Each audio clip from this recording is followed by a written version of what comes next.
আয় হায় কি শুনলাম, তনি আপু নাকি আবার বিয়ে করে ফেলেছে। যে কিনা সারা জীবনে শাহাদাত হোসেনের নামে থাকবে বলছিল, সে কিনা শাহাদাত হোসেন মারা যাওয়ার 1 বছর যাইতে না যাইতে আবারও বিয়ে করে ফেলেছে। মানে তারও নাকি বাচ্চা আছে, সেই স্বামী তনি আপুরও বাচ্চা আছে, এদের কী হবে? এগুলো নিয়ে অনেকেই অনেক টেনশনে পড়ে গেছে। আসসালামু আলাইকুম দেশ এবং প্রবাসের ভাই বোন। জি, আমি আজকের ব্লগে এই কথাগুলো নিয়ে আলোচনা করব, যদিও বা এগুলো আমার আলাপ আলোচনা করা উচিত নয়, বা আমরা ছোট কন্টেন্ট ক্রিয়েটর, আমরা কি বলতে কি বলে ফেলি, আমরা এখন ভালো করে কথাই বলতে জানি না। যাই হোক, তো তনি আপু যেহেতু একজন ভাইরাল পাবলিক ফিগার, তো তাকে নিয়ে সবাই সমালোচনা করবে, আলোচনা করবে, এটাই। উনি একজন অনেক বড় বিজনেসম্যান, নারী উদ্যোক্তা।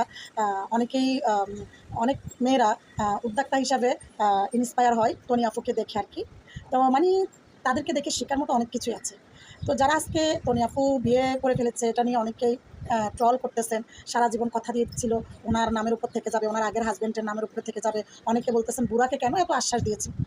আসলে তনি আপু এই যে কথাগুলো বলছিল, আসলে মানুষ কখনো ভবিষ্যৎ আগাম কথা দেওয়ার ঠিক না, এটা একদম বাস্তব কথা।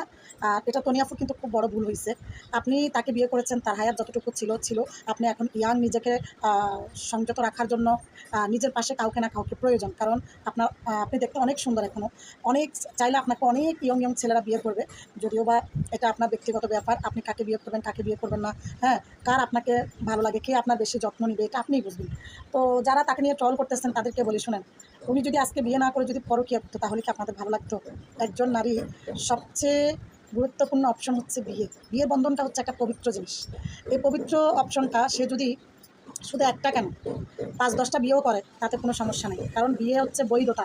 অন্তত পক্ষে পরকীয়া করেন, পরকীয়া থেকে রেহাই দিয়েছে নিজেকে, পরকীয়া করে নাই, পরকীয়াতে জড়াই নাই, এবং তাকে দেখে যেন কেউ পরকীয়া লিপ্ত না হয় এরকম কোনো কাজ করে নাই, বরং উনি তাকে দেখে শিখতে হয়, উনি কিছু না কিছু শিখিয়ে গেছেন।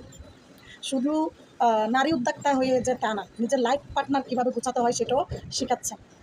তো আসলে এই যে তনি আপুর 2টা বাচ্চা, 2 বাচ্চা, প্রথম সংসারে একটা বাচ্চা, আবার শাহাদাত হোসেনের সংসারে একটা বাচ্চা, এখন যার সাথে বিয়ে হয়েছে ভবিষ্যতে হয়তো তার সংসারও বাচ্চা হবে।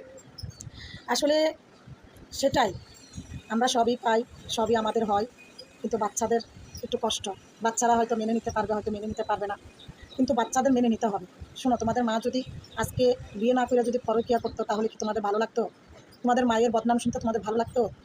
তোমাদের মা, তোমাদের যাতে তোমাদের মাকে নিয়ে বদনাম শুনতে না হয় সেই জন্য তোমাদের মা বিয়ে করেছে।